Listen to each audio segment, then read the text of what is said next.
நாம எங்க போனாலும் நம்ம பின்னாடி நம்ம புண்ணியமும் வரும், பாவமும் வரும். இதுல சில இடத்துக்குள்ள பாவம் வராது. அதுல முக்கியமானது கோவில். கோவிலுக்குள்ள வரதே நம்ம பாவம் உள்ள வராது, புண்ணியம் மட்டும்தான் வரும். பாவம் வராதுன்னா நம்மளை விட்டுட்டு போயிடுச்சுன்னு அர்த்தம் இல்ல. இந்த செருப்பு போடுற இடத்துல அங்க கரெக்டா காத்துட்டு இருக்கு. நீங்க முடிஞ்சு போன உடனே பிடிச்சுடுறோம். உள்ள வந்த உடனே நமக்கு அப்படியே புண்ணியம் மட்டும் இருக்கிறதுனால அப்படியே தாளாட்டுற மாதிரி இருக்கும். ஜிலு ஜிலுன்னு இருக்கும், தூக்கம் வரும். கதை முடிச்ச வீட்டுக்கு போனாதான் ராத்திரி 12 மணிக்கு வந்து தூக்கம் வராது, பாவம் வந்துருக்குங்க. இப்படி ஒரு அர்த்தம். கதைக்கு போனா தூக்கம்ங்கிறதுக்கு இன்னொரு அர்த்தமும் உண்டு. கதைக்கு போனா வாழ்க்கையில தூக்கம் தானே தவிர இறக்கமே கிடையாது. அதனாலயும் கதைக்கு போனா தூக்கங்கள். இந்த கதைகளை குணங்கள், கதைகளா இல்லாம குணங்களா சொல்லணும் அப்படின்னு ஒண்ணு, அதுக்கு ஒரு புராணம் பண்ணணும் அப்படின்னு ஒண்ணு.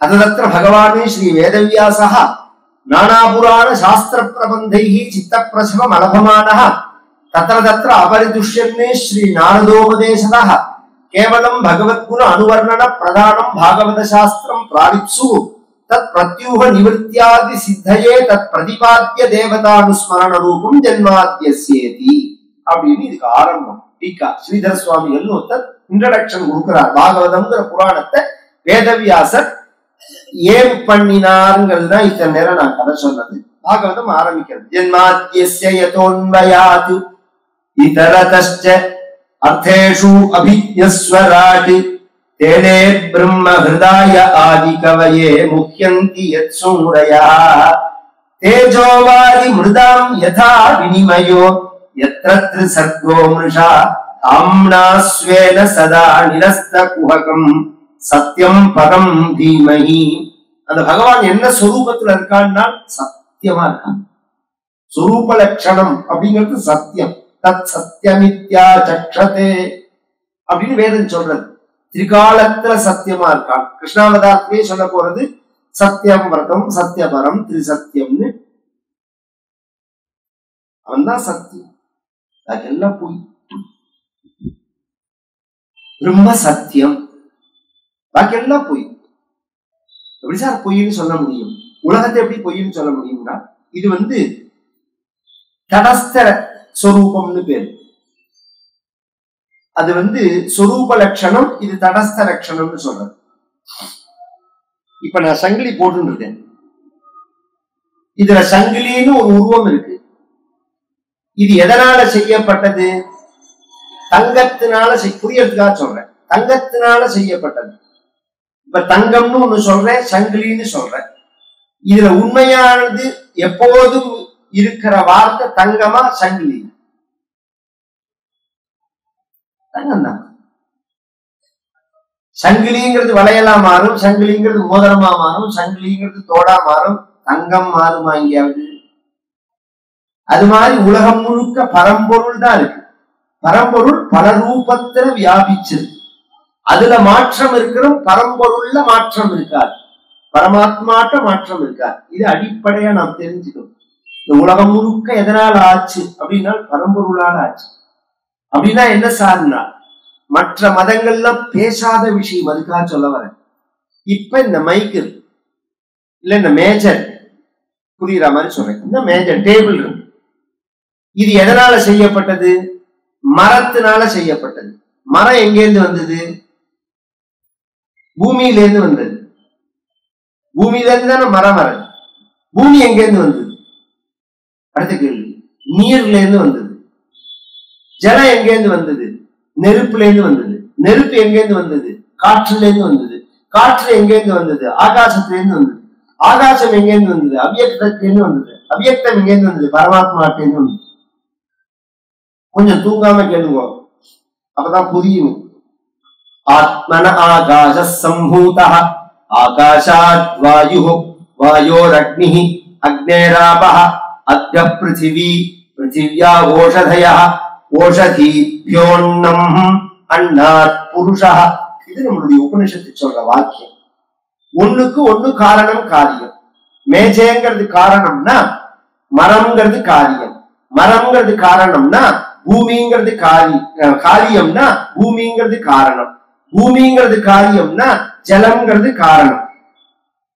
எது எதிலிருந்து வந்தது அப்படின்னு சொல்லிட்டே வரது. இந்த உலகம் எதிலிருந்து வந்தது? அதுதான் இந்த கேள்வி. உலகம் எதிலிருந்து வந்தது? பரமாத்மாட்டேந்து வந்ததுன்னு நாங்க சொல்றோம். முயல் கொம்புல செஞ்ச தலவாரிக்கிற சீப்பு நீங்க யாராவது வச்சிருக்கீங்களா? பார்த்திருக்கீங்களா யாராவது? முயல் கொம்புல தலவாரிக்கிற சீப்பு யாராவது பார்த்தேன்னு சொல்ல முடியுமா? சொல்ல முடியாது. ஏன்னா முயல் கொம்பே கிடையாது. அப்புறம் எப்படி தலவாரி சீப்பு வரும்? முயல் கொம்பே கிடையாதுன்னா அப்புறம் அங்க சீப்பு எங்கேருந்து வரும்? அதுல அது மாதிரி ஒண்ணு இல்லவே இல்லைன்னா அதுல இருந்து இருக்கிறது எப்படி வரும்? அதனால அது தூக்கி போட்டுற வேண்டிய விஷயம். இந்த பிரகிருத்தின்னு ஒரு வார்த்தை இருக்கு. பிரகிருத்தின்னா இயற்கைன்னு பேரு. இயற்கையா வந்தது. இந்த மண்டபத்தை ஒருத்தர் கட்டினான், அதனால இந்த மண்டபம் வந்தது. அது மாதிரி இந்த உலகத்தை பகவான் படைச்சா உலகம் வந்ததுன்னு நான் சொல்றேன். அந்த இயற்கைவாதி கேட்கிறான், அந்த இந்த மண்டபத்தை ஒருத்தன் கட்டினா அதனால வந்தது. அந்த மரத்தை யார் கட்டினான்னு கேட்டான். மரத்தை யார் உண்டாக்கினா? மரத்துக்கு கிளையெல்லாம் வச்சு, இலையெல்லாம் வச்சு, பூவெல்லாம் வச்சு, காயெல்லாம் வச்சு, யாராவது ஒட்ட வச்சு தயார் பண்றாளா இல்லையா? இல்லையே, அதுவா தானே வருது. அது மாதிரி இந்த உலகம் வந்தது. சரி, அதுவாதான் வருதுன்னு சொல்ற. அடுத்த கேள்வி நாங்க கேட்கிறோம், அதே மரத்தை அறுத்து சைஸ் பண்ணி பலகாயா பண்ணி கதவா பண்ணி வீட்டுல மாட்டினா அதுலயே இலை வரல. மரமா இருக்கிறதே இலை வந்தது, கதவா இருக்கிறதே அதுல இலை வரல, துளுக்கல்ல. ஏன் துளுக்கல்ல? காரணம் சொல்லு. அதத்தான் நாங்க சொல்றோம் பகவான். அப்ப அதுல சத்து இருந்தது, இப்ப அதுல சத்து இல்லைன்னு சொல்றோமோ, அந்த சத்தை தான் பரமாத்மான்னு சொல்றோம். அந்த சத்து போயிடுத்துங்கிறதுக்கு தான் சத்து போயிடுத்துங்கிற வார்த்தை தான் மருவி செத்து போயிடுத்துன்னு சொல்றது. செத்தெல்லாம் போகல, சத்து போயிடுத்து அந்த உடம்ப விட்டு. சத்து சத்து அந்த சத்து உள்ள இருக்கக்கூடியதான அந்த சைத்தன்யம், அதைத்தான் நாங்க பரமாத்மா. அந்த சைதன்யத்துடைய சொரூபம் தான் எல்லாம். இது அடிப்படை மனசுல வாங்கிக்க வேண்டிய விஷயம். இந்த பாகவதத்தை வியாசர் பண்ணினாலும் இத சொன்னது சுகர்னு பேரு. வியாசருக்கு ஒரு புள்ள உண்டு, சுகாச்சாரியார்னு. இத கேட்டது யாருன்னா பஞ்சபாண்டவர்களுடைய பேரன் பரீட்சித்துன்னு பேரு. பஞ்சபாண்டவர்கள்ல அர்ஜுனன், அர்ஜுனனுக்கும் கிருஷ்ணனுடைய தங்க சுபத்திரக்கும் கல்யாணம் ஆனது. அவர்களுக்கு ஒரு குழந்தை பிறக்கிறான், அபிமன்யுன்னு பேரு. அந்த அபிமன்யு மகாபாரத யுத்தத்துல போயிட்டான். அவன் காலமாகும் போது அவனுடைய மனைவி கர்ப்பவதியா இருந்தா, உத்தரகுமாரின்னு பேரு. அந்த கர்ப்பத்துல அஸ்வத்தாமான்னு துரோணாச்சாரியருடைய மகன் ஒருத்தன் போட்ட அஸ்திரமானது உள்ள புகுந்து எரிக்க பகவான் அந்த கர்ப்பத்துல போய் அந்த கர்ப்பத்தை காப்பாத்தினார். அவ பகவான சரணாகதி பண்ணினான். பாகி பாகி மகாயோகின்னு தேவதேவ ஜெகத்பதே நாண்யம் தொதபயம் பஷ்யே எத்ர முத்யு பரஸ்பரம். அதனால பகவான் அந்த குழந்தையை காப்பாத்துறான். உள்ள போய் பரி ஐக்ஷத இத்தியசௌ, பகவானால காப்பாற்றப்பட்டதுனால அவனுக்கு விஷ்ணுராதன்னு பெயர். ஒரிஜினலான பெயர் விஷ்ணுராதன். விஷ்ணுனா ராதா தத்தா ரட்சிதோவா அப்படின்னு. ஒரு காலத்துல எல்லாம் 4-5 குழந்தை பிறந்து தங்காம போயிடுதுன்னு வச்சுக்கோங்களேன், 5ஆவதா ஒரு குழந்தை பிறந்தா அதுக்கு பிச்சைன்னு பேரு வைப்பான். பிச்சை பகவான் போட்ட பிச்சை அப்படிங்கிறதுக்காக. இதை விட ஆச்சரியம் சொல்றேன். இது மாதிரி குழந்தை பிறந்து தங்காம போயிடுச்சுன்னா சில குழந்தைக்கு வேம்புன்னு பேர் வைப்பா. வேம்பு ஏன்னா யமதர்மராஜன் வந்தா கசக்கட்டும், தொடாம போட்டோம். இது மாதிரி எல்லாம் ஒரு நம்பிக்கை நமக்கு. நம்ம தெய்வத்தினால ரட்சிக்கப்பட்டவன் அர்த்தம். அதான் அடிப்படை விஷயம். இவன் ராஜாவானதுக்கு அப்புறம் ஒரு நாளைக்கு இவன் வேட்டையாட போன சமயத்துல பசிதாக மிகுதி ஜாஸ்தியாக ஒரு முனிவருடைய குடிசையை பார்க்கிறான். அவர் தவம் பண்ணிட்டு இருக்கார். அவர்கிட்ட போய் எனக்கு பசியா இருக்குன்னா, அவர் சமாதியில இருந்ததுனால இவன் சொன்னது காதலியே விழல. இவனுக்கு ஒரு கோபம் வரும். ஏன்னா பதவி இருக்கு பாருங்க, ரொம்ப பொல்லாத, எவ்வளவு நல்லவனையும் நாசம் பண்ணிட்டு போயிடும். ஒத்தம் சாதாரணமா இருக்கிறதே நல்லவனா இருக்கிறது பெரிய விஷயமே இல்லை. அவன் எப்போதுமே நல்லவனான்னு எப்படி தெரிஞ்சுக்கலாம்னா அவன் கையில படிப்பை கொடுத்துப்பாரு, பணத்தை கொடுத்துப்பாரு, பதவியை கொடுத்துப்பாரு. இந்த 3 வந்த பிறகும் எவன் குணம் மாறாம இருக்கானோ அவன் தான் நல்லவன். படிப்பு வந்தாலே ஆள் மாறி போயிடுவான். முதல்ல படிப்பு வந்த உடனே என்ன தெரியுமா தோணும்? அப்பா முட்டாள்னு தோணும். தான் அடிப்படை விஷயம். இந்த குழந்தைகளுக்கு இந்த படிப்போட ஒரு லட்சணத்தை சொல்றேன். படிச்சு எல்கேஜி யூகேஜி கூட போயிருக்காரு. நம்ம ஒரு விஷயத்த சொன்னோம்னா உனக்கு ஒண்ணும் தெரியாது, எங்க மிஸ்ஸுக்கு தான் எல்லாம் தெரியும், உனக்கு ஒண்ணும் தெரியாது, எனக்கு இதுதான் அடிப்படை படிப்பு. பதவி வந்துட்டா அதுக்கு முன்னாடி காலை பிடிச்சவன் கழுத்தை பிடிச்சு தள்ளுறான், நிலைக்கு வந்துட்டு தெரியல. பதவி வந்தா ஆளே மாறி போயிடுவான். அதுக்கப்புறம் பணம் கேட்கவே வேண்டாம். என்னத்தை திங்க போறான்னு எனக்கும் தெரியும். பணத்தையா திம்மா எவனா? இது மட்டும் இல்ல, பசி வந்தால் 10ம் பறந்துடும். இவனுக்கு நல்ல பசி. சில வீட்லயே கவனிச்செல்லாம் சாப்பாடு போதுதான் சண்டையே வரும். பசி வந்தா கண்ணாவனான்னு கத்துவான். நல்ல கெட்டிக்கார மனைவியா இருந்தா நம்மளோ பேசாம இருக்கும். உட்காந்து வச்சு சோறை போட்டு 2 வாய் உள்ள போன உடனே அடங்க ஆரம்பிச்சோடனே இவ ஆரம்பிச்சிடும். எடுத்த உடனே பசியா இருக்கிறதே கத்தினா அவனுக்கு புரியாது. 2 வாய் சோத்தை போட்டுட்டு அப்புறம் குடிச்சான்னா மந்திரிச்சு விட்ட ஆடு மாதிரி பேசாம இருப்பான். என்ன சொன்னாலும் மொத்தினாலும் பேசாம இருப்பான். ஏன்னா அந்த பசியில என்ன பண்றோம்னு புரியாது. அது மாதிரி இவன் என்ன பண்ணா, அங்க ஒரு இவன் போடாத காலம் ஒரு பாம்பு, செத்த பாம்பு கடந்தது. அந்த பாம்பை எடுத்து இந்த தவம் பண்ணக்கூடிய சமீகர்னு பேர், அவர் கழுத்துல போட்டான். இது உண்மையா பொய்யா அப்படின்னு பார்க்கணுங்கிறதுக்காக உண்மையான தவம். இவன் என்ன பண்ணிருக்கணும்? போட்ட பாம்பை எடுத்து கீழே போட்டுட்டு போயிருக்கணும். அதை பண்ணல. அவரோட பையன் சிருங்கின்னு பேரு. அவன் அப்பாவை பார்க்கறதே அவர் கழுத்துல பாம்பு இருக்கு, கண்ணை மூடி ஞான திருஷ்டினால இந்த ராஜா தான் போட்டான்ங்கிறத தெரிஞ்சுன்னா இந்த ராஜாவை சபிச்சுட்டான். நீ பதவி எல்லாரும் தெரிஞ்சுக்கணும், எதுவுமே நிரந்தரம் கிடையாது. மாகுரு தனஜன யௌவன கர்வம் ஹரதி நிமேஷா காலத் சர்வம். எல்லாம் காலமாச்சுன்னா மாறி போயிடும். நீ ஒருத்தன் தவறுதல் பண்ணினா அவனுக்கு தண்டனை கொடுக்கணுங்கிற ஸ்தானத்துலதான் நாம ராஜாவையே வைக்கிறது. நமக்குள்ளேயே ஒருத்தர் தண்டிச்சுக்க கூடாது. சட்டம் ஒழுங்க பாதுகாக்கணும். ஒருத்தருக்கு ஒருத்தர் எல்லாருக்கும் பாதுகாப்புக்கு தான் ராஜா. நாம ஏன் டாக்ஸ் கட்டுறோம்? கொஞ்சம் யோசனை பண்ணுவோம். நாம ஏன் வரி கட்டுறோம் அப்படின்னா நம்மளுடைய பாதுகாப்புக்காக.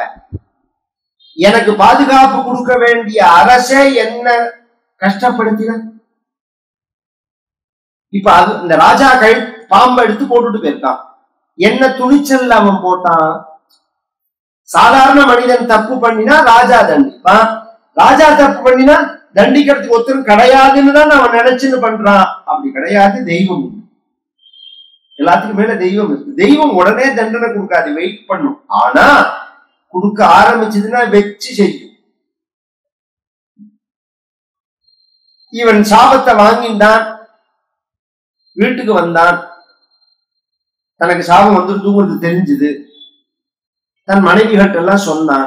மனைவி, குழந்தை, நான் தவறுதல் பண்ணிட்டேன், அதனால 7 என்ன சபிச்சாவன்னா, இன்றையிலேருந்து 7வது நாள் இந்த பாம்புக்கெல்லாம் அரசன் தட்சகன்னு ஒரு பாம்பு, கொடும் விஷம் உள்ள பாம்பு, அந்த பாம்பு உன்னை கடிச்சு கட்டம்னு தப்பிச்சான். சபிச்சானவன். அதனால 7 நாள் தான் நான் உயிரோட இருப்பேன், நான் உயிர் போறது அப்படின்னு ஒண்ணு அவர்கள்லாம் சொன்னார்கள். பாம்பு கடிக்கெல்லாம் விஷத்துக்கெல்லாம் மருந்து இருக்கு, மாந்திரீகம் இருக்கு, அதெல்லாம் பயப்படலாம் வேண்டாம். எனக்கு உயிர் வாழணுங்கிற ஆசை பெருசா கிடையாது. அப்படி ஏதாவது கஷ்டமானா கஷ்டம் கிடையாது. 2 விஷயத்துக்காக சொல்றேன். என்ன என் கடமையோ எல்லாத்தையும் நான் செஞ்சுட்டேன். இந்த நாட்டுக்கு என்ன செய்ய அதை எல்லாரும் நினைக்கணும். நம்ம வாழறதேவே அப்புறம் செய்யலாங்கிறதையும் விட்டுறணும். நம்மளோட கடமைகள் என்ன? கல்யாணம் பண்ணியிருக்கோம், மனைவி இருக்கா, குழந்தைகள் இருக்கு, இத்தனை இருக்கு. மனைவிக்கு ஒரு பாதுகாப்பு ஏற்படுத்தணும், குழந்தைகளுக்கு காலத்துல கல்யாணம் காட்சி பண்ணி வைக்கணும், அவர்களுக்கு செய்ய வேண்டிய கடமையை செய்யணும், அவர்களுக்கு பாதுகாப்புக்கு ஏதாவது கொடுக்கணும்னா ஏற்பாடு பண்ணி வைக்கணும். இதெல்லாம் ஒரு 50-55 வயசுக்குள்ள செஞ்சு முடிச்சுடணும். சட்டத்து பூர்த்தி ஆனப்புறம் தான் கல்யாணமே ஆரம்பிக்கிறது.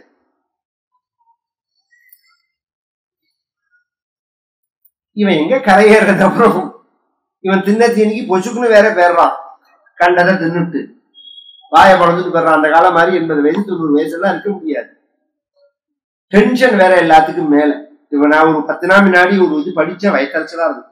3 மாடி ஏறி வந்ததுனால ஒரு பையன் +1 படிக்கிற பையன் ஹார்ட் அட்டாக்ல போயிட்டான்.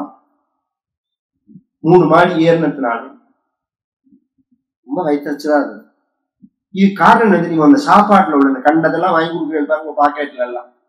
தொடவே கூடாது, தொடவே கூடாது. அந்த பதார்த்தங்கள் எல்லாம் குழந்தைகளுக்கு அதெல்லாம் காமிக்கவே கூடாது. அதுல என்ன கலந்திருக்கான்னே நமக்கு தெரியாது. அந்த உப்புக்கு திதிப்புக்கு நீங்க நினைக்கிற பதார்த்தங்கள்லாம் இல்ல, நாசம் பண்ணிட்டு போயிடும் குழந்தைகள் உடம்பு. ஆரோக்கியமான சாப்பாட்டு முறையை தான் நாம பழக்கணும் குழந்தைகள். நாம பழக்கினா வரும். அது முதல்ல எல்லாருமே தெரிஞ்சிடும். பெருமைக்காக சொல்ற, புரியற மாதிரி சொல்றேன். என்னோட பேத்திக்கு 5 வயசா இருக்கு. அவளுக்கு சர்க்கரை என்னன்னு தெரியாது. ஸ்வீட்டே நாங்க கொடுத்ததே கிடையாது. அவளுக்கு சர்க்கரையே கொடுக்கறது கிடையாது. அப்படின்னா திரிப்புன்னா என்னன்னு தெரியாது. சர்க்கரையா கொடுக்க மாட்டோம். தேனோ பேரிச்சம்பழமோ திராட்சையோ அப்படி சாப்பிடுவா. சர்க்கரைன்னு போட்டு சாப்பிடுறோம், அப்படி என்னன்னு தெரியாது அவளுக்கு. இது மாதிரி குழந்தைகளை வளர்க்கறதேவே அப்படிதான் வளர்க்கணும். நாம நல்ல பதார்த்தங்களை கொடுத்துதான் வளர்க்கணும். அந்த காலத்துல எல்லாம் ஒரு சின்ன சளி பிடிச்சதுன்னா ஈஸியான வைத்தியம் சொல்றேன். பொட்டுக்கல்லையும் நாட்டு சர்க்கரையும் கலந்து கொடுத்தாலே 2 வேளையில சளி சரியா போடும். அவ்வளவு மகிமை இருக்கு, எதிர்ப்பு சக்தி அவ்வளவு வரும். இது மாதிரிதான் நம் முன்னோர்கள்லாம் வாழ்ந்தது. அந்த ஆகாரத்துலதான் குழந்தைகள் எல்லாம் கடமையா இருக்கணும், செஞ்சுடணும். குடிச்சாச்சு. அதனால நான் 2வது எனக்கு 7 நாள் கிடைச்சிரு. தூங்குறதே உயிர் போச்சுன்னா என்ன பண்ண முடியும்? அதனால நான் கிளம்பி போறேன். எங்க போறேன்? ஒருத்தனுக்கு உயிர் போறதுன்னு தெரிஞ்சு கங்கைக்கு போகாம இருக்கணும். நேற்றுக்கு நான் ஒரு 4 நாள் முன்னாடி போயிருந்தேன்னு சொல்லுங்க. ரிஷிகேஷ்ல வாக்கிங் போவேன். போனா கங்கை கரையில முழுக்க பார்த்தா, சில இடங்கள்ல பார்த்தா கங்கை கரையிலேயே தான் ஸ்மசானம், சுடுகாடு இருக்கும். நம்ம ஊர்ல அப்படி வைக்க மாட்டான். பொதுவா மேல வைப்பா. இவ கங்கை கரையிலேயே வச்சு அப்படியே எரிச்சு விட்டுருவான். ஏன்னா அவ்வளவு மகிமை. யாவையில சச்னி துளசி. இன்னைக்கே நம்ம தேசத்திலேயே அங்க கங்கை வேண்டாம், நம்ம நாட்டிலேயே 2000 மைல் தள்ளி தென்னிந்தியாவில ஒரு உயிர் போக்குறதுன்னு தெரிஞ்சா அவன் ஆஸ்திகவாதி ஆன்மீகவாதியா இருந்தா உடனே என்ன பண்ணுவோம்? அந்த உயிர் போறவன் வாயில கங்கை ஜலம் விடு, கங்கை ஜலம் விடணும்னு சொல்லுவோம். இன்னைக்கு நம்ம வீட்டுல எல்லாம் அதனாலதான் சொம்பு வச்சிருக்கிறதே. எல்லார் வீட்லயும் சொம்பு வச்சுக்கிற மத்தியில அதுக்குதான். அது எதுக்குன்னு ரொம்ப பேருக்கு தெரியாது. கங்கை சொம்பு எதுக்கு எடுத்து வச்சுக்கணும்னே தெரியாது. இந்த மாதிரி சமயத்துல அது செப்பு சொம்புல சுத்தமான கங்கை ஜலம் எத்தனை வருஷமானாலும் வீணா போகாது. இன்னைக்கும் சயின்ஸ்ல அது ஆச்சரியப்படுறாங்க. ஒரு சாதாரண நம்மூர், அதுவும் நம்ம முனிசிபாலிட்டியில சுத்தமான ஜலம் கிராமத்துல அதை வாங்கி ஒரு சாதாரண பாட்டில்ல வச்சு 10 நாள் கழிச்சு திறந்து எல்லாம் சாக்கடை நாத்தம் இருக்கும், கும்பி நாத்தம் இருக்கும். அதுல கங்கை ஜலம் 25 வருஷம் கழிச்சு சொம்ப உடைச்சாலும் அப்படியே இருக்கும். 1% கூட அது வீணா போயிருக்காது. அந்த ஜலத்தை வாயில விடணும். விட்டாலே அவன் கங்கா கங்கேதி யோ குருயாத் யோஜனானாம் சதைரபி உச்சதே சர்வபாபேபியோ விஷ்ணுலோகம் சகச்சதி. கங்கை கங்கை என்ற வாசகத்தால் இத்தியாதி வாக்கியங்கள்லாம் கங்கையினுடைய பெருமையை சொல்றது.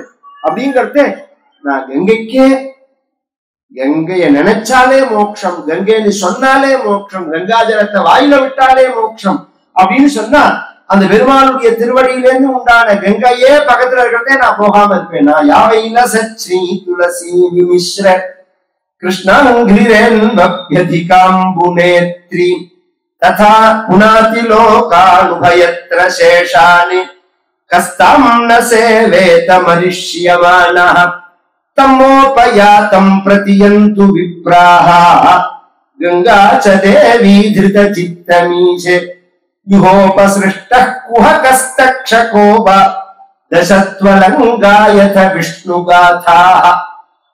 கிளம்பி வந்தா. பொதுவா கங்கை கரையில மகான்கள் நிறைய பேர் இருப்பா, சாதுக்கள்லாம். அவர்கள் காலடியில விழுந்தா, என்னப்பான்னால் நான் பரீட்சித்துன்னு பேரு, பஞ்சபாண்டவர்களுடைய பேரன். ஒரு சாபத்தினால வந்திருக்கேன், இன்னும் 7 நாள் தான் உயிரோட இருப்பேன். எனக்கு நீங்க மந்திரிக்கணும், மாந்திரீகம் பண்ணணும், வைத்தியம் பண்ணணும், இதெல்லாம் நான் உங்கள்கிட்ட கேட்கவே இல்லை. நான் சாவை கண்டு பயப்படவும் இல்லை. பின்ன நான் சாகாம இருக்கணும்னு உங்கள்கிட்ட கேட்கல, செத்தா மறுபிறவி அடையாம இருக்கணும். என்ன பண்ணணும்? எல்லாருக்குமே தெரிஞ்ச அளவுதான் தெரியும். எல்லாம் எல்லாருக்கும் தெரியும்னு சொல்ல முடியாது. அதுவும் நம்ம மதத்துல ஒரு காலத்துல என்ன பழக்கம்னா, நாம எதை கடைபிடிக்கிறோமோ அதைதான் பேசுவோம். நம்ம முன்னோர்களுடைய பழக்கம் அதுதான். பூஜை பண்றவரா இருந்தாருன்னா பூஜையோட பெருமையை சொல்லுவார். ஹோமம் பண்றவரா இருந்தா ஹோமம் பெருமையை சொல்லுவார். ஜபம் பண்றவரா இருந்தா ஜபத்தோட பெருமையை சொல்லுவார். தொண்டு செய்கிறவரா இருந்தா தொண்டோட பெருமையை சொல்லுவார். இப்படி அவரவர்கள் யார் எதை செய்யறமோ அதை பத்தி தான் பேசுவோம். செய்யாததை பேசக்கூடாது. நான் கடைபிடிக்காததை உங்களுக்கு உபதேசம் பண்ணக்கூடாது. அதனால அவரவர்கள் கடைபிடித்ததை சொன்னாலும் எல்லாமே பகவான போய் சேர்ற வழிகளா இருந்தாலும் இந்த வழி எவ்வளவு தூரம் என்னைக்கு போய் சேரும்னு தெரியாது. எல்லாம் பகவான்கிட்ட கொண்டு சேர்த்துடும். அது ஒன்றும் சந்தேகம் இல்லை. காலக்கணக்குன்னு ஒண்ணு இருக்கே இவனுக்கு. 7 நாள்னு இவன் சொல்றானே, இந்த 7 நாளைக்குள்ள இவன் பகவானை அடைய முடியுமா அப்படின்னா அதுக்கு யாருமே பதில் சொல்ல முடியல. அப்ப சுகர்னு ஒரு மகான் வரா. சுகாச்சாரியால்னு பேரு. வியாசருடைய பையன் அவர் தான் வரா. தத்ராபவத் பகவான் வியாசபுத்திரான். அவர் காலில் போய் விழுந்தான். இது மாதிரி 7 நாள் நான் இன்னும் வாழறதுக்கு இருக்கு, நான் என்ன செஞ்சா வைகுண்டம் போவேன், மோட்சத்தை அடைவேன்னு கேட்டா 2 விஷயம் சொன்னா. முதல்ல இது மாதிரி கேட்டவனே கிடையாது. சாக போறோம்னு தெரிஞ்ச உடனே வைகுண்டம் போகணும் அதுக்கு வழி சொல்லு போனே எவனாவது கேட்கணும்? ஆஸ்பத்திரிக்கு போனா நல்ல டாக்டரா இருந்தா, அந்த காலத்துலாம் ஃபேமிலி டாக்டர்னு வயசாயிடுச்சு இனிமே பழைக்க மாட்டார் சார், வீட்டுக்கு கொண்டு போகும்போதுனா இந்த டாக்டர் விடாது, பெரிய ஆஸ்பத்திரிக்கு விடுமா. சொத்த முட்டை எழுதி கொடுத்தாலும் சரி, அவன் பொருளை கட்டி கொடுத்தாலும் சரி, பணத்தை ஒழிக்கிறதுக்கு தயாரா இருப்பனே தவிர வீட்டுக்கு வரமாட்டான். முதல்ல நாம தெரிஞ்சுக்கணும். வயசானா கொண்டு ஆஸ்பத்திரியில வச்சு ஹிம்சை எல்லாம் பண்ணக்கூடாது. அவ சிரமம்னு சொன்னா ஹிம்சை பண்ணலாம். எனக்கு உடம்பு வலிக்கிறது, என்னால முடியல, இப்படி ஏதாவது சொன்னா சாதாரணமா இருந்தா நம்ம ஏன் இது பண்ணணும்? ஆகாரம் எது பெருந்தம் போறதோ அது பெருந்தம் போகட்டும், வாய் வழியா. இல்ல ட்ரிப்ஸ்னா ஆத்துலயே வச்சு ட்ரிப்ஸ் போட சொல்லுவோம். இன்னைக்கு அப்படி தோணினதுன்னா ஒரு ஒரு மணி அன்னைக்கு நான் ஆரம்பிச்சிருக்கோம், கொஞ்சம் லேட்டு தான். 4ல இருந்து கரெக்டா 7 மணிக்கு ஆரம்பிக்கலாம்னு 6ல இருந்து 8ன்னு தான், 8:30 தான் சொல்லி இருக்கு. உங்களுக்கு எல்லாம் எது சௌரியம்னு சொல்றீங்களோ அப்படி ஆரம்பிக்கலாம். 6:30 8 சௌரியம்னா 6:30 8 சொல்றேன். 7 9 சௌரியம்னா 7 9 சொல்றேன். 2 மணி நேரம் ஆனா கணக்கு கதையங்கள். இல்ல 6:45 இருந்து 8:45 அப்படி சொல்றேன். நீங்க வரணுங்கிறது தான் விஷயம். இங்க உங்களுக்கு எல்லாம் வர சௌரியத்தை பொறுத்து. ஒருத்தருக்கு வியாதி சரியில்லை, அவர் பேரை சொல்லக்கூடாது பொதுவா. இன்னைக்குலாம் அது ஒரு கான்ட்ரவர்சியான சப்ஜெக்ட். நாம எதை பெரிய ஆஸ்பத்திரி நினைச்சுட்டு இருக்கோமோ அந்த ஆஸ்பத்திரியோட ஹெட் அவர். ஆனா செட்டியார், காரைக்குடி செட்டியார், அவர் நம்மளோட சிஷ்யர். அவர் இது மாதிரி அந்த ஆஸ்பத்திரியில சேர்த்திருக்கு. டாக்டர் என்ன அவரோட கண்டிஷன், கரெக்டா தான் வைத்தியம் பண்றார்களா அப்படின்னு கேட்டேன். நான் ஒரு நாள் டைம் கொடுங்க எனக்குன்னா, ஒரு நாள் டைம் வச்சு சொன்னார், இது மண்டையில அடிபட்டு விவகாரம், இது வைத்தியம் பண்ணி சரியாகும்னு எனக்கு தோணல. நம்ம மதம் ஹிந்து மதம், அதனால நீங்க ஆத்துக்கு அழிச்சு, நான் சொன்னேன்னு சொல்லாதீங்க, ஆத்துக்கு அழிச்சுன்னு போயிருந்தோம். ஆத்துக்கு அழிச்சுன்னு போய் அங்க அடிப்படை தேவையா என்ன வைத்தியம் உண்டோ அதை பண்ண சொல்லுவோம், போடும். ஏன்னா உயிர் போற சமயத்துல நம்ம வீட்டுல நாம கூட இருந்து தெய்வ நாமாவை சொல்லி அது மாதிரி உயிர் போகணும்னு நம்ம பெரியோர்கள்லாம் நினைப்பாங்க. நீங்க கொண்டு போய் ஐசியூல வச்சுடுறான், ஐசியூல அப்படியா உயிர் போகும், பயப்படுறான். அதை ஃபேஸ் பண்றதுக்கு துணிச்சல் இல்லை. நாம பக்கத்துல இருக்கணும், நம்ம பெத்தவா பக்கத்துல நாம இருக்கணும். கிருஷ்ணாராமான்னு சொல்லணும், கங்கா ஜலம் விடணும், இல்லையா துளசி ஜலமாவது விடணும், விஷ்ணு சஹஸ்ரநாமம் சொல்லணும். இது மாதிரி எல்லாம் சொல்லிதான் நம்ம முன்னோர்கள்லாம் மாத்தி மாத்தி யாராவது இருப்பா, கூட இருப்பா. 5 நாள் 10 நாள் தான் இருப்பாங்க. மறுஜென்மா இல்லாம பண்ணணும் அப்படிங்கிறத கேட்டையே இது மாதிரி உலகத்துல எவனுமே கேட்டது கிடையாது. நீ கேட்டது ஃபர்ஸ்ட் விஷயம், ஆச்சரியமான விஷயம். ஆனா இதுதான் உண்மை. 7 நாள்ல பகவான அடைய, நாம் 7 நாள் தான் இருக்கு, பகவான அடைய முடியுமான்னு கேட்கறிய.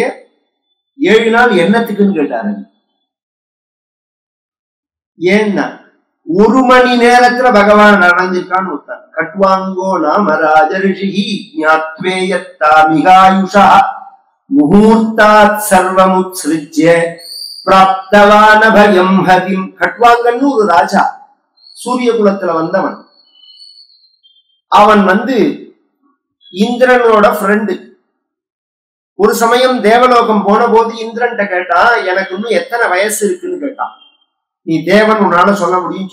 இன்னைக்குமே சில பைத்தியங்கள் போய் கேட்கும், குருஜி குருஜி இந்த மாதிரி எல்லாம் சில பேர்லாம் சாமி யாருன்னு ஒண்ணு பண்ணாரு, நான் எத்தனை நாள் இருப்பேன், தெரிஞ்சு என்ன பண்ண போற? சாகர நாள் தெரிஞ்சா வாழற நாள் நரகமா போயிடும். நாம இருக்க போறோம்ங்கிற சந்தோஷத்துலதான் இருக்கணும்.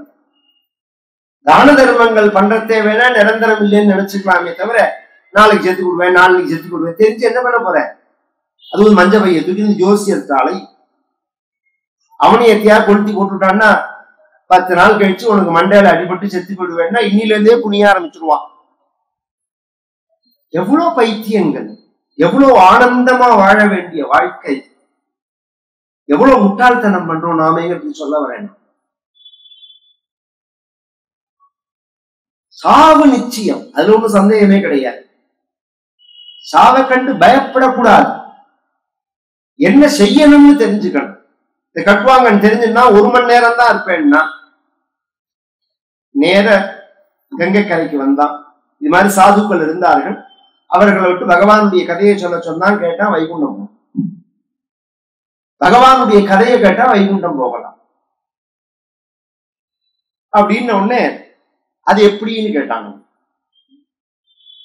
பொதுவா எந்த ஒரு விஷயத்தை நாம செஞ்சாலும் எதுக்காக செய்யறோம் அப்படின்னா, அந்தே நாராயண ஸ்மிருதி ஏதாவான் சாங்கிய யோகாபியாம் சுதர்ம பரிநிஷ்டயா ஜென்மலாப பரப்பும்சா அந்தே நாராயண ஸ்மிருதி. நாம வாழற நாள்ல செய்யக்கூடியதான ஆன்மீகம் எதற்காகன்னா, சாகும் போது இறைவனை பகவான நினைக்கணும்ன்றதுதான். சாகும் போது பகவானுடைய நினைவு நமக்கு வரணும். நமக்கு வருமானா சந்தேகம். நம்மால அந்த நினைவை வரவழைச்சுக்க முடியுமான்னா அதுவும் சந்தேகம். ஏன்னா சாகும் போது நாமே நினைவோட இருப்போமாங்கிறதே சந்தேகம். அதனால அப்போதைக்கு இப்போதே சொல்லி வைத்தேன் அரங்கமா நகருளானே அப்படின்னு ஆழ்வார்கள் சொல்வார்களும்.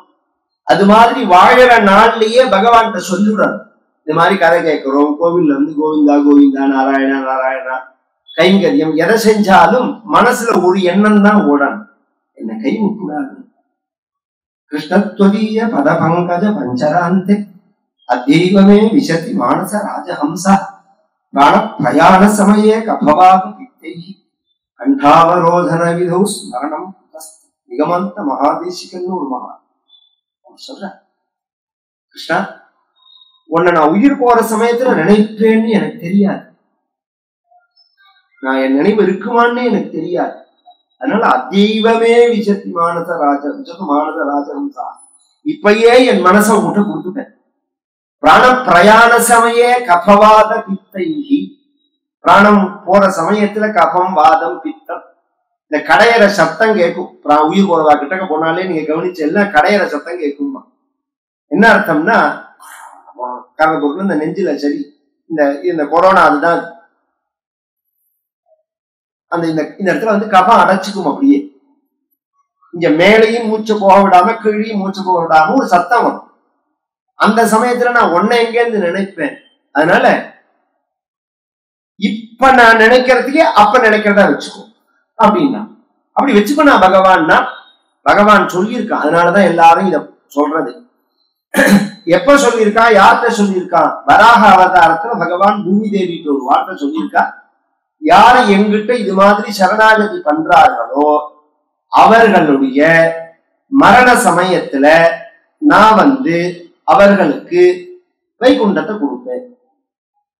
ததஸ்தம் ரியமானந்து காஷ்டபாஷான சந்நிபம் அகம் ஸ்மராமி மத்பக்தம் நயாமி பரமாங்கதிம்.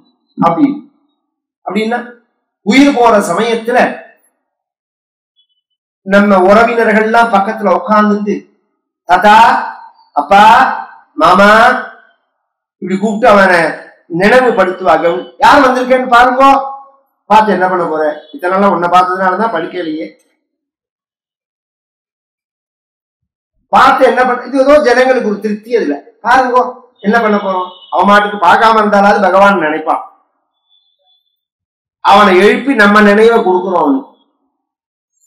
இப்படி சரீர பந்துக்கள்லாம் எப்படி தன் நினைவை கொடுப்பார்களோ அது மாதிரி பகவான் தட்டி எழுப்புவான். என்ன பாரு, என்ன தினம் ஆராதனம் பண்ணினியே, பிரார்த்தனை பண்ணியே, இதோ வந்திருக்கேன் பாரு. கருடனது திருத்தோளில் கண்டகோலம் கண்ணிலும் நெஞ்சிலும் நிற்க கண்டே, வில்லிபுத்தூரார் சொல்றார். அப்படி கொண்டு பகவான் தரிசனம் கொடுத்தார். பகவானை பார்க்காம விட்டுருவனா, ஒரு நாள் பகவானை பார்க்கறதுக்கு சக்தி இல்லைன்னா பகவான் வைகுண்ட ஐஸ்வர்யம் வருவான்னு இதான் விஷயம். இதை சொல்லி மேல பகவானுடைய அவதாரங்களை சொல்ல ஆரம்பிச்சா அதுல முதல்ல அவதாரம் வராக அவதாரம் தான். நான் நினைச்சிட்டு இருக்கோம் மத்ஸ்யாவதாரம்னு. மத்ஸ்யாவதாரத்தினுடைய காலம் வேற, வராக அவதாரம் தான் முதல் அவதாரம். அப்புறம் பிரளயத்துக்கு பிரளயம் வரத்தே மத்ஸ்யாவதாரம் வந்துடும். ஜெய விஜயர்கள்னு வைகுண்டத்துல வாசல் காவலாளிகள். ஒரு சமயம் பிரம்மாவனுடைய மகன்கள் முதல் குழந்தைகள் 4 பேர், சனக சனந்தன சனாதன சனத்குமார்கள் பேர். அவர்கள் வைகுண்டம் வரார்கள். இந்த ஜெய விஜயர்கள் அவர்களை பெரம்ப வச்சு தடுத்துட, உள்ள போகக்கூடாதுன்னு சொல்ல, பெருமாளை தரிசனம் பண்ணக்கூடாதுங்கிறதுக்கு வாசல்ல ஒரு செக்யூரிட்டி. உலகத்துல எல்லாரையும் வாங்கோன்னு கதவை திறந்து வச்சு கூப்பிட்ட மதம் நம்ம மதம். யார் வேணாலும் வரலாம். பாபினோபி கமிஷ்யந்தி பயம் கிருஷ்ண மந்திரம். நம்ம என்ன சொல்றோம்னா எல்லாரும் வரதுக்கு தான் கோவில, முதல்ல அதை தெரிஞ்சுக்கோங்க. எல்லாரும் இந்த உள்ள போய் கர்ப்ப கிரகத்துல பூஜை பண்றதுலதான் நியமங்கள் மாறும்.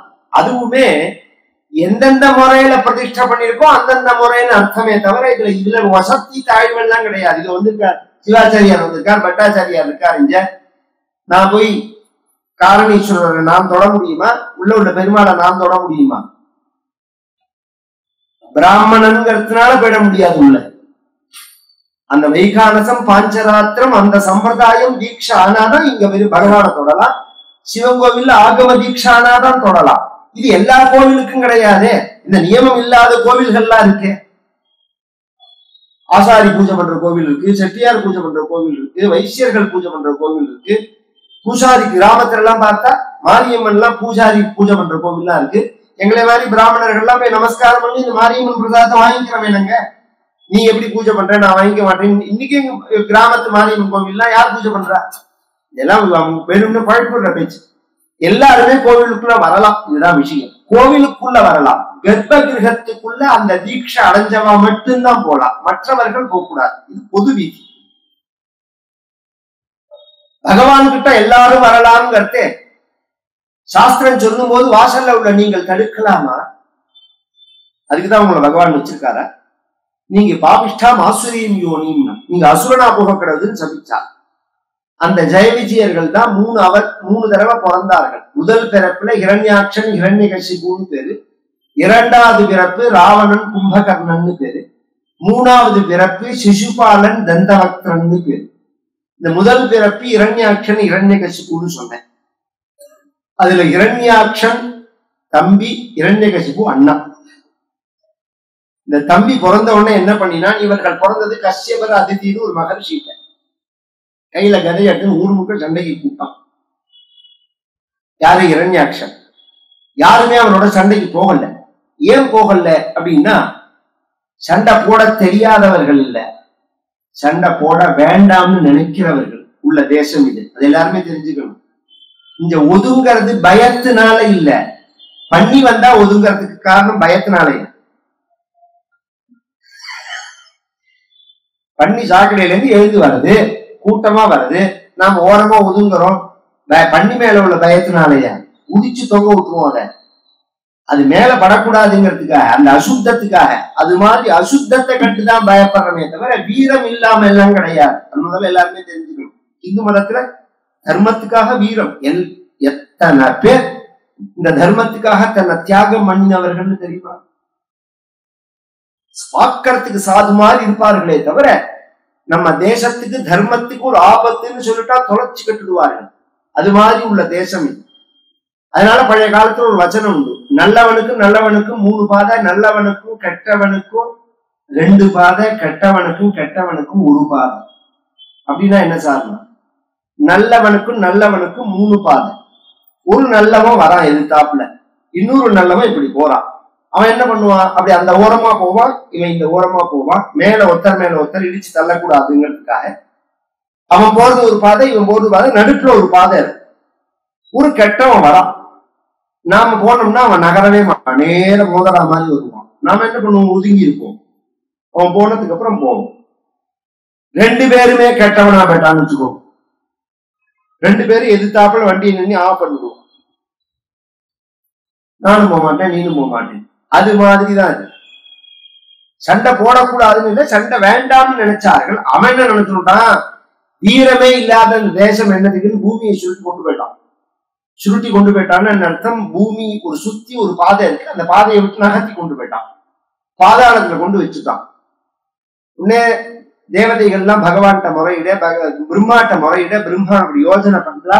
அவர் மூக்குல குரு குருங்கிறது அப்படின்னு உடனே பார்த்தா, சின்ன வராகத்தோக்கோ நிலகா அங்குட்ட பரிமாணகா அப்படின்னு மூக்குல இருந்து ஒரு சின்ன பன்னி குட்டி வெளியில வர்றது. என்னடா பன்னி குட்டி மூக்குல இருந்து வரதேன்னு பார்த்தா, இவர் பார்த்துட்டே இருக்கிறதே பெரிய உருவத்தை பகவான் எடுத்து அந்த பிரளய ஜலத்துக்குள்ள போய் இவன் எங்க கொண்டு பூமியை வச்சானோ அங்கேருந்து பூமியை தன்னோட கோர பற்களால குத்தி தூக்கிண்டு வர, குண்டூசியினுடைய நுனியில குத்தப்பட்ட துரும்பு போல பூமி இருந்தது பகவானுடைய பற்கள்னா, பகவானோட உடம்பு எவ்வளவு பெருசா இருக்கும். தூக்கிட்டு வர வழியில ஹிரண்யாக்ஷன் சண்டைக்கு வர, நாரதர் கிளப்பி விட்டுருக்கார். சண்டைக்கு வர பகவானுக்கும் ஹிரண்யாக்ஷனுக்கும் சண்டை நடந்து 28 நாள் சண்டை. பகவான் பிறக்கறதே ஸ்வேத வராகம் தான், வெள்ள வெளியேர்னு உள்ளவர் தான். அந்த பூமியை கட்டின்ற உடனே பூவராகம் ஆயிட்டார். பகவானோட விஷ்ணுவுக்கே 2 உடம்பு உண்டு, ரொம்ப பேருக்கு தெரியாது. பகவான் கருப்பா சிகப்பா? சிகப்பு பகவான். பகவானோட ஒரிஜினல் நிறம் சிகப்பு தான். நீலமேக சியாமலனா எப்ப ஆனான்னா, இந்த பூமியை கட்டினத்தினாலையும் பார்க்கடல் கடையும் போது இந்த பாம்பு விஷம் ஸ்ப்ரே பண்ணத்தினாலும். அதுக்கு முன்னாடி பகவான் சிகப்பா உள்ளவன் தான். சிகப்பு கருப்புங்கிற விஷயத்துக்கு சொல்ல வரலனா, அந்த ரூபம் மாறினத்துக்கு காரணம் சொல்றேன். அந்த பூமி எடுத்துன்னு வந்து பகவான் வராக அவதாரம் எடுத்து இரண்யாட்சண வதம் பண்ணிட்டு பூமியை கொண்டு பிரதிஷ்டை பண்ணினதுனால பூவராகம்னு பேரு. இன்னைக்கு இந்த கொஞ்சம் இருக்கு திருவிடந்தையா, திருவிடந்தை இந்த பக்கத்துல அபூர்வமான நித்திய கல்யாண பெருமாள்னு பேரு பகவான். அவசியம் கல்யாணம், இதைத்தான் சுவாமியை தரிசனம் பண்ணணும்.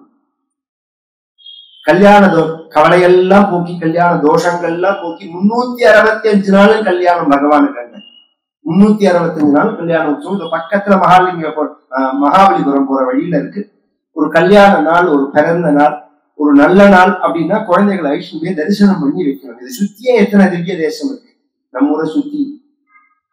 அவ்வளவு உயர்ந்த ஒரு க்ஷேத்திரம். பகவான் அப்படி கல்யாணம் பண்ணிட்டு பூமி தேவியோட பகவான் பூவராகமா பிரகாசிச்சாருங்கிற க்ஷேத்திரம் இன்றைய தினம், சரித்திரம் இன்றைய தினம். நாளைய தினம் அஜாமில சரித்திரம். அதுக்கு முன்னாடி உள்ள கதைகளும் சிலது சொல்லுவேன். இப்ப பக்தியினால பகவான் அடைய முடியுமா அப்படின்னு ஒரு சந்தேகம் வருதோன்னு நமக்கு. அடைய முடியும்னு இப்ப சொல்லிட்டா, எப்படி அடைய முடியும் சார்? நான் இவ்வளவு தப்பு பண்ணிருக்கேனே, நான் இவ்வளவு பாவம் பண்ணிருக்கேன். அவனுக்கு மனசாட்சின்னு ஒண்ணு இருக்கணும். வெளியில வேணா வெள்ளையும் சொல்லையும் போட்டுன்னு அலையலாம், உள்ளுக்குள்ள அவன் மனசாட்சின்னு ஒண்ணு இருக்கணும். எப்படி நான் பகவானை அடைவேன் நாராயணா அப்படின்னு சொன்னா, பகவான் என்னை எப்படி காப்பாத்துவார், எந்த விதத்துல காப்பாத்துவார், காப்பாத்துவார்னு பொத்தாம்பொதுவா சொன்னா போறாது. அது எப்படின்னு எனக்கு ப்ரூவ் பண்ணணுங்கிற ஆசை உள்ளவா நாளைக்கு வாங்க ப்ரூவ் பண்ணணும். கதையா இல்ல, கதையா இல்ல, சாஸ்திரமா கவனிச்சு கேட்கணும். கதையா சொல்றது விஷயம் இல்ல, சாஸ்திர பிரமாணத்தோட உள்ள சரித்திரம் இது.